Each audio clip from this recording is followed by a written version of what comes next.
Au moment où la Terre sera coupée en deux moitiés, la quasi-totalité des êtres vivants disparaîtront. Aucun film n'a jamais décrit une telle apocalypse. L'atmosphère sera touchée, le champ magnétique modifié et l'aspect de notre planète complètement transformé. Mais la Terre aura l'occasion de se renouveler entièrement et la vie, tel un phénix, renaîtra de ses cendres. Pour couper la planète en deux, un laser super puissant sera nécessaire. Il recevra son énergie directement du Soleil, l'arme sera envoyée dans l'espace à bord d'une fusée et voyagera à des milliers de kilomètres de notre monde.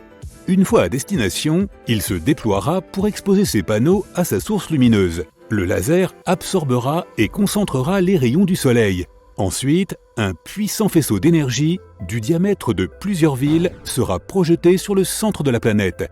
En raison des températures extrêmes, les océans traversés par le faisceau se mettront à bouillir et s'évaporeront. Ces vapeurs se transformeront en de vastes nuages d'orage dans le ciel. Un vent puissant les poussera au-dessus des continents, de fortes pluies tomberont, inondant non seulement les villes, mais des pays entiers. Avec le déplacement des plaques tectoniques, les mers se soulèveront pour former de terribles tsunamis. Et d'énormes vagues s'écraseront sur les côtes. La Terre a donc été coupée en deux, et ce n'est que le début. La structure de la planète, ou plutôt de chacune de ses moitiés, est en train de changer. De forts tremblements de terre se produisent partout dans le monde. Les pires catastrophes se produisent près de la ligne de faille. Des milliards de tonnes de terre commencent à s'effondrer. Des glissements de terrain énormes entraînent des villes entières. Des morceaux de la Terre de plusieurs milliers de kilomètres de large sont projetés dans l'espace. Les créatures qui vivaient sur ces fragments sont emportées elles aussi. Certaines retombent sur la moitié de la planète dont ils sont le plus proches. Imagine un rocher de la taille d'une ville tombant du ciel. Maintenant, représente-toi des centaines, voire des milliers de ces pierres. Seuls ceux qui vivent loin de la ligne de fracture ont une chance de survivre. Mais même là-bas, les tremblements de terre détruiront les maisons. Et la Lune commencera aussi à projeter des débris. Ces éclats, tels une pluie de météorites, tomberont sur les deux moitiés de la Terre et leur impact sera d'une violence inouïe. Ces explosions provoqueront des incendies. Le ciel sera rempli de cendres et tant qu'elles ne seront pas dissipées, nous ne pourrons pas voir le Soleil. Les deux parties de la planète s'éloignent maintenant l'une de l'autre. Au milieu d'elles, le cœur brûlant de notre Terre est exposé. Ce noyau est composé de métaux en fusion. Chaque moitié du noyau exude une énergie comparable à celle d'une étoile. Entre les deux moitiés de la Terre, les températures sont si hautes que rien ne peut y survivre. Tout objet qui entre dans cette zone tombe immédiatement en cendres. La masse au niveau du noyau étant beaucoup plus importante qu'au niveau de la surface, la gravité y est aussi nettement supérieure. Le noyau attire tout ce qui s'en approche. Impossible de voyager d'une moitié à l'autre de la Terre. Les navettes n'ont aucune chance de résister à cette force. Les deux parties du globe vivent maintenant séparément. Normalement, le noyau est ce qui crée, en tournant, le champ magnétique de la planète. Ce champ est un bouclier qui nous protège du Soleil et de l'espace. Si ce bouclier est endommagé, les rayonnements solaires et cosmiques passent à travers l'atmosphère. Comme le noyau est lui aussi divisé, le champ magnétique de la Terre devient instable. Des coupures de courant surviennent sur les deux hémisphères. Micro-ondes, téléviseurs, bouilloires, feux de circulation, ordinateurs, plus rien ne fonctionne. L'écran de ton ordinateur portable ou de ton téléphone se met à clignoter. Les vidéos se figent et la batterie épuise sa charge en une seconde. Les satellites cessent de fonctionner, ce qui signifie qu'il n'y a plus de GPS. Les ondes radio à haute fréquence, utilisées pour les communications, sont coupées et tu ne peux plus ni téléphoner ni envoyer de messages. En fait, toutes les centrales électriques se seront peut-être enfoncées sous terre ou auront été inondées en raison des séismes. Et il se peut donc qu'il n'y ait plus d'électricité du tout. Certaines personnes sont sensibles aux tempêtes solaires et souffrent de graves maux de tête. Si le champ magnétique est endommagé, le risque est grand que les créatures vivantes souffrent toutes de fortes migraines. Les scientifiques devront inventer des casques spéciaux pour protéger les gens du soleil. Pour une protection totale, il nous faudra vivre dans des villes souterraines. Les aiguilles des boussoles ne pointeront plus vers le nord, elles tourneront simplement dans toutes les directions. Les oiseaux deviendront fous, ils ne sauront plus où voler pour passer l'hiver, car le sud n'existera plus pour eux. Tous les animaux cessent maintenant de migrer. Dans le ciel, les avions ne peuvent plus s'orienter. Les plantes et les fleurs ne peuvent plus pousser naturellement à cause de l'augmentation du rayonnement solaire. Le bétail est sous-alimenté, la qualité des produits se détériore, la famine sévit. Les habitants des deux moitiés de la planète ne pensent plus qu'à survivre. Dans certains endroits plus proches de la faille, l'atmosphère terrestre est complètement détruite. Les conditions y sont désormais similaires à celles qui règnent dans l'espace. Il n'y a plus d'air, ni de chaleur. C'est seulement vêtu d'une combinaison spatiale que tu peux demeurer dans cette zone. Malheureusement, tu ne pourras ni sauter ni voler, car la gravité est toujours là. Par ailleurs, c'est la gravité qui constitue le salut de notre planète. En raison de la gravité, les deux parties de la Terre ne seront pas précipitées l'une sur l'autre. Au contraire, elles se tourneront autour et commenceront à se rapprocher. Dans 100 000 ans, les deux parties de la planète se reconnecteront et la Terre sera complètement renouvelée. Comme le noyau est fait de métal fondu, il formera à nouveau un seul cœur. Mais il faudra beaucoup plus de temps pour que la croûte terrestre elle-même se ressoude complètement. Une cicatrice se formera le long de la faille. Cette cicatrice sera recouverte de forêts et inondée par les océans. Mais il y aura encore de forts tremblements de terre à certains endroits. À ce moment-là, tous les êtres vivants auront probablement disparu. Sur notre planète, les conditions seront à peu près les mêmes qu'il y a 4,5 milliards d'années. Les mers et les océans seront en ébullition, la foudre frappera partout, les plaques tectoniques bougeront sans cesse et la lave s'écoulera des volcans en un flot rapide. La Terre ressemblera à une vaste marmite bouillonnante à l'intérieur de laquelle la vie apparaîtra progressivement. Comme la Terre aura diminué de taille et que le noyau n'aura pas beaucoup changé quant à lui, la gravité sera différente. Sur Terre, il sera plus difficile pour une personne ordinaire de marcher. On pèsera bien plus lourd. Dans de telles conditions, une nouvelle forme de vie jusqu'alors inconnue verra le jour. Aujourd'hui, l'atmosphère et les océans du monde sont pollués. La population augmente et les glaciers fondent. Dans l'avenir, les choses pourraient être bien pires encore pour notre planète. Dans 1000 ans, lorsque l'humanité aura maîtrisé le voyage spatial, nous pourrions décider de déménager. Nous commencerons à chercher d'autres planètes semblables à la Terre et nous trouverons peut-être une bonne candidate. Cependant, rien ne pourrait vraiment remplacer notre première demeure et l'humanité déciderait probablement de la guérir. Peut-être aurons-nous alors l'idée de diviser la planète en deux et de vivre d'un seul côté. Et au bout de 100 000 ans, notre Terre serait à nouveau saine et entière. Et si on divisait d'autres planètes? Comme elles ne possèdent pas de champ magnétique, elles ne seraient pas aussi affectées. Par exemple, Vénus et Mars n'ont ni mer, ni océan, ni lac. Certains scientifiques pensent qu'elles se sont asséchées lorsque le champ magnétique y a disparu. Cela a conduit à la destruction complète des atmosphères de ces planètes. Les vents solaires y ont soufflé si fort qu'il n'est plus resté aucun liquide à leur surface. L'atmosphère terrestre nous protège de ces vents et nous sommes en sécurité. Il n'y aurait pas de cataclysme majeur sur les autres planètes, à l'exception des tremblements de terre. Comme sur Terre, les deux parties de ces mondes tourneraient simplement l'une autour de l'autre, puis elles se reconnecteraient. Ah, la Terre, le troisième rocher en partant du Soleil, la planète bleue. Tu as compris. Son atmosphère est composée d'environ 78% d'azote, 21% d'oxygène et d'1% d'argon, de vapeur d'eau et de dioxyde de carbone, un équilibre agréable à respirer pour toute créature vivante. Le climat est également parfait pour l'existence de la vie, contrairement à des endroits comme Saturne, Mercure ou tout autre objet céleste de notre système solaire. C'est à la troposphère que nous devons tout cela. Il s'agit de la partie la plus dense de l'atmosphère de notre planète, d'une épaisseur de 8 à 14,5 km. C'est la couche de l'atmosphère qui affecte en permanence notre météo et qui assure les conditions nécessaires à la vie et à l'existence d'étendues d'eau. La Terre est tout simplement tranquille dans son orbite, à s'occuper de ses petites affaires en tournant autour du Soleil. Lorsque, bam, Vénus et Mars débarquent et gâchent la fête. Personne ne veut laisser cette pauvre Terre tranquille. Ces deux objets célestes relativement grands qui se déplacent vers la Terre entraîneront des conséquences désastreuses pour notre planète, à commencer par des changements dans la trajectoire de son orbite. Les orbites des planètes dans le système solaire doivent maintenir un bon équilibre, afin que rien ne se détraque. Ainsi, si un objet de grande taille s'approche de la Terre, il fera dévier notre trajectoire orbitale. Les planètes tourneront les unes autour des autres, ce qui provoquera de nombreuses catastrophes naturelles. Cela affectera également le rythme de notre rotation, ce qui pourrait potentiellement la ralentir. Les jours ne s'écouleront plus comme avant, mais s'étireront. Les animaux qui dépendent de la lumière du jour devront réajuster leurs horloges biologiques. Les animaux nocturnes, pour leur part, devront également trouver un moyen de faire face aux longues nuits. Les humains se sont assez bien adaptés au rythme de 24 heures par jour. Le temps lui-même n'est qu'un concept humain servant à mesurer les choses. nous aurons du mal à dormir et à nous adapter à des journées plus longues. Les animaux marins dépendent du flux naturel des courants pour migrer dans les océans. Avec Mars et Vénus qui s'invitent à la fête, ils devront probablement aussi trouver de nouveaux chemins. Les oiseaux qui migrent vers d'autres terres au cours de l'année seront aussi désorientés et ne sauront pas quoi faire. De manière générale, la température de la Terre augmentera et d'énormes vagues de chaleur, ainsi que des changements climatiques permanents auront lieu. Cela nous amène au problème suivant, la chaleur.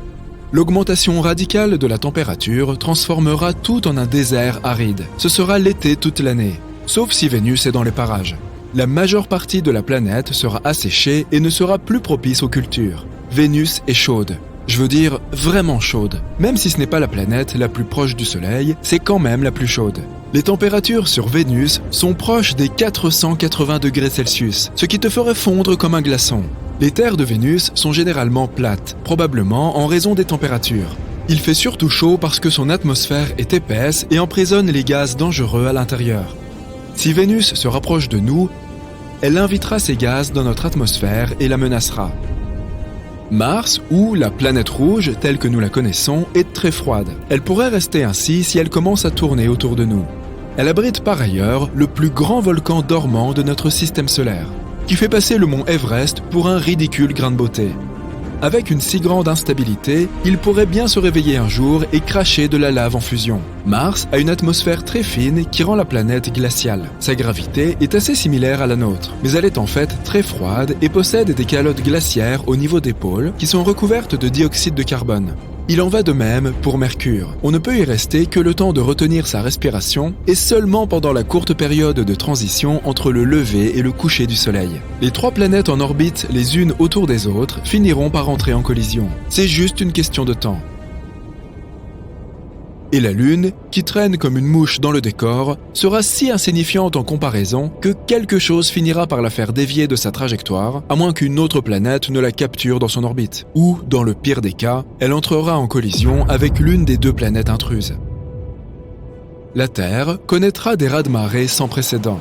Les deux nouvelles planètes qui tournent autour de la Terre provoqueront un déséquilibre majeur, qui rendra notre gravité incontrôlable. Chaque raz-de-marée sera plus grand que le précédent, lesquels finiront par recouvrir la terre ferme. De nombreuses petites îles éparpillées dans les océans seront complètement submergées. Les villes et autres villages côtiers deviendront l'habitat des poissons. Les pays plats, en général, auront besoin de bateaux pour s'y déplacer. Les barrages et les digues ne suffiront pas à empêcher l'eau d'entrer. Tout le monde devra migrer vers des terres plus élevées pour échapper aux inondations. Le climat étant de plus en plus chaud, les calottes polaires fondront comme de la crème glacée lors d'une journée d'été étouffante et contribueront à la montée des eaux. En quelques mois, l'Arctique tout entier sera complètement liquéfié. Mais attends, ce n'est que le début. La croûte terrestre s'usera en raison de l'instabilité de la surface de la Terre et des fluctuations de la gravité.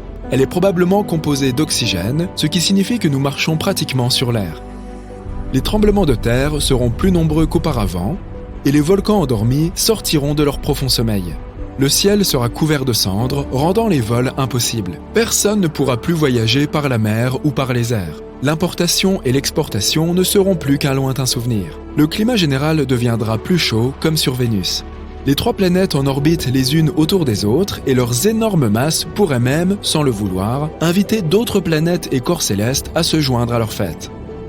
Et si Jupiter décidait de se joindre à elle ? Jupiter est la plus grande planète de notre système solaire. Pour t'en donner une idée, la Terre serait comparable à un raisin si Jupiter avait la taille d'un ballon de basket. Elle possède également la plus grande tempête que nous puissions observer. Il s'agit de la Grande Tache Rouge, un endroit 2 fois plus grand que la Terre, où des tempêtes semblables à des ouragans se produisent depuis des centaines d'années. Lorsque tu auras fini de regarder cette vidéo, tu peux t'attendre à ce que la tempête soit toujours là. Comme cette planète est énorme, la gravité doit y être assez forte.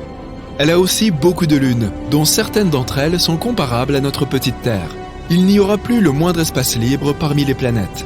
Les lunes de Jupiter seront déviées de leur trajectoire et se heurteront à d'autres planètes alentour. Certaines de ces lunes pourraient entrer en collision les unes avec les autres, provoquant le déferlement d'énormes débris un peu partout. La gravité du groupe de planètes attirera des comètes qui entreront dans l'atmosphère et risqueront de s'écraser sur nous. Les niveaux d'oxygène s'épuiseront et l'effritement de la croûte terrestre se poursuivra. La couche d'ozone sera de nouveau percée, ce qui provoquera l'entrée dans notre atmosphère d'une grande quantité de lumière ultraviolette. Nous ne pourrons pas mettre le nez dehors trop longtemps sans équipement de protection ni réservoir d'oxygène. Notre civilisation changera radicalement. Nous vivrons tous dans des conteneurs abrités qui fourniront un air pur et des rayons de soleil filtrés. Les abris seront suffisamment robustes pour résister aux fréquents tremblements de terre. Nous ferons pousser suffisamment de cultures pour subvenir à nos besoins, du moins jusqu'à ce que nous quittions la Terre. Comme ce n'est qu'une question de temps avant que les planètes n'entrent en collision, l'étape suivante consisterait à créer de grandes fusées pour nous faire quitter la Terre. Avec Mars, Vénus et Jupiter qui tournent près de nous, ce ne sera pas facile. Tous ces débris spatiaux nous empêcheront de sortir de la zone spatiale. Le seul endroit sûr en dehors de cette région sera à plusieurs millions de kilomètres, où il n'existe que des planètes isolées. Elles pourraient, ou non, réunir les conditions nécessaires pour accueillir la vie, mais les humains devront disposer de la technologie nécessaire pour atterrir sur n'importe quelle planète, pourvue d'une gravité similaire, et y construire les abris adéquats. Au final, Mars, Vénus, la Terre et Jupiter entreront en collision les unes avec les autres et se briseront comme des œufs, comme une grosse omelette spatiale, sans oublier les lunes qui s'écraseront et se briseront dans le mélange. Mais nous serons déjà loin, très loin d'ici là, enfin, avec un peu de chance.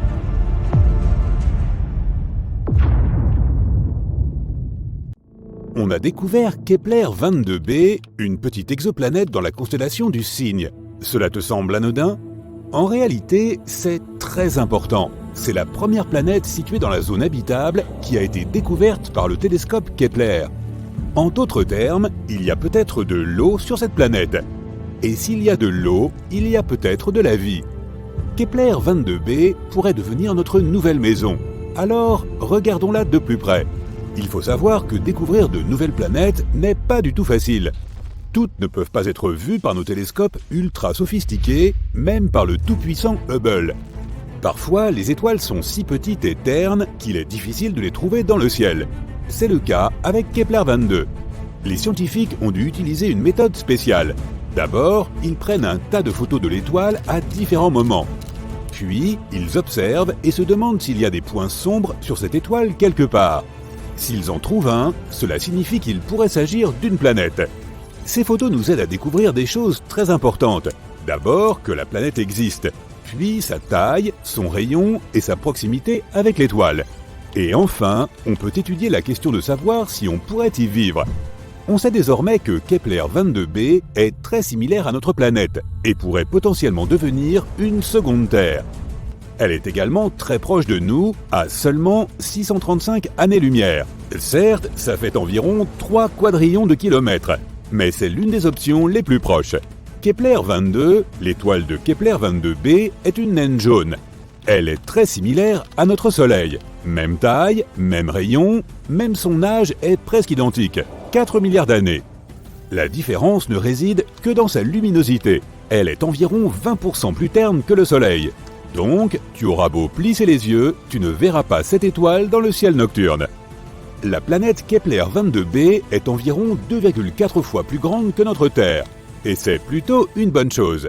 Un plus grand rayon signifie plus d'eau et d'espace potentiel pour vivre, même si aller d'une ville à l'autre prendrait un certain temps. Imagine un vol de 3 jours. On ne connaît pas la masse exacte de cette planète, mais les scientifiques pensent qu'elle est plus élevée que celle de la Terre. Elle pourrait même être jusqu'à 36 fois supérieure à celle de notre planète. Qu'est-ce que cela signifie ? Une énorme gravité. Si la planète est 36 fois plus lourde que la Terre, alors la gravité y sera environ 6 fois plus forte. Tu arrives à peine à porter un sac de 10 kg de pommes de terre, alors essaie un sac de 50 kg. Sans compter que tu peux toi-même devenir beaucoup plus lourd sur cette planète. Tu devras être incroyablement musclé rien que pour marcher là-bas et aller au travail. Le pire, c'est qu'avec une telle gravité, il serait incroyablement difficile pour les plantes d'y survivre. Elles ont besoin d'au moins un peu de liberté pour s'élever du sol. Et les animaux, nos chiens et nos chats devraient se transformer en petites boules de muscles pour survivre là-bas. Mais si cette planète a déjà ses propres animaux ou d'autres habitants, nous pouvons grossièrement imaginer à quoi ils pourraient ressembler. Ils ont probablement beaucoup de jambes pour faciliter leur déplacement. Ils ne sont pas vraiment grands, mais trapus et extrêmement forts. Des sortes d'araignées géantes très musclées donc. La bonne nouvelle, c'est que toutes ces informations ne sont pas confirmées. Si nous avons beaucoup de chance et que la gravité là-bas s'avère être juste un peu plus élevée que celle de la Terre, alors bien sûr, il sera beaucoup plus facile d'y vivre. On sait aussi que Kepler 22b est environ 15% plus proche de son étoile que nous ne le sommes du Soleil. Si Kepler 22b existait dans notre système solaire, elle serait située quelque part entre la Terre et Vénus. Cela signifie-t-il que nous allons tous brûler ? Non. Comme dit précédemment, l'étoile Kepler 22 est plutôt froide, à peine 5600 degrés Celsius. C'est pourquoi nous pouvons supposer que les températures sur Kepler 22b sont à peu près les mêmes que celles que nous avons sur Terre. En tout cas, si la planète tourne autour de son étoile de la même façon que la Terre tourne autour du Soleil, ce que nous ne savons pas vraiment. Kepler 22b peut tourner autour de son étoile sur le côté, comme par exemple Uranus. Quoi, tu ne savais pas qu'Uranus est couché sur le côté ? Et qu'elle avait aussi des anneaux ? Oui, Uranus a aussi des anneaux, comme Saturne, mais ils sont verticaux. L'univers est vraiment un endroit fascinant. Bref, si Kepler 22b est similaire, alors son climat ne sera pas très hospitalier, pour le dire gentiment. Des hivers incroyablement froids seront suivis d'étés bouillants. Et comme pour les planètes en rotation synchrone, on ne pourrait vivre plus ou moins confortablement que sur l'étroite bande de terre située entre les deux hémisphères extrêmes. Espérons que ce ne sera pas le cas et que la planète tourne normalement. Mais tout n'est pas si mal. Des études montrent qu'il y a peut-être un océan sur Kepler 22b. Tu sais déjà que l'eau est synonyme de vie. Mais dans ce cas, c'est aussi un gros avantage car une planète couverte par un océan a toujours des températures plus stables. L'eau absorbe une partie de la chaleur et la répartit uniformément sur la planète. Les parties chaudes se refroidissent et les parties glacées se réchauffent. D'ailleurs, c'est exactement ce qui est arrivé à la Terre il y a des milliards d'années. Lorsque notre planète a commencé à avoir ses premières petites flaques d'eau, notre Lune bien-aimée a aidé ces flaques d'eau à se répandre sur toute la planète. Grâce à cela, le rocher incandescent qu'était notre Terre s'est transformé en une mignonne petite boule pleine de vie. Donc, si Kepler 22b a de l'eau mais pas d'atmosphère, les scientifiques pensent que la température moyenne là-bas pourrait être d'environ -11 degrés Celsius. Mais s'il y a aussi une atmosphère semblable à celle de la Terre, alors la température peut atteindre 22 degrés Celsius, ce qui serait idéal. Et enfin, une année là-bas équivaut à 290 jours terrestres, soit environ 9 mois. La planète n'a pas de satellite naturel, donc il faudrait malheureusement se passer de cette belle vue de la Lune. Mais la bonne nouvelle, c'est que nous serions probablement capables de voir le Soleil comme une petite étoile lointaine. Nous pourrions l'admirer dans ce ciel nocturne en faisant quand même attention à ces araignées géantes. C'est tout ce que l'on sait pour le moment. Malheureusement, il est assez difficile d'explorer de telles planètes, de sorte qu'il y a encore beaucoup de données très importantes que nous ne connaissons pas. Par exemple, quel genre de planète est-ce ? Oui, il nous manque les informations les plus cruciales sur Kepler 22b. Nous ne savons pas si c'est une planète tellurique ou non. Et si ce n'est pas le cas, alors toutes les informations mentionnées précédemment ne servent à rien. Il se peut qu'il s'agisse d'une planète gazeuse, ou une planète couverte de gaz avec un noyau solide comme Neptune, ou un monde aquatique recouvert d'un océan géant. Il vaudrait mieux que ce soit une planète aquatique. Au moins, on pourrait y construire une sorte de ville sous-marine.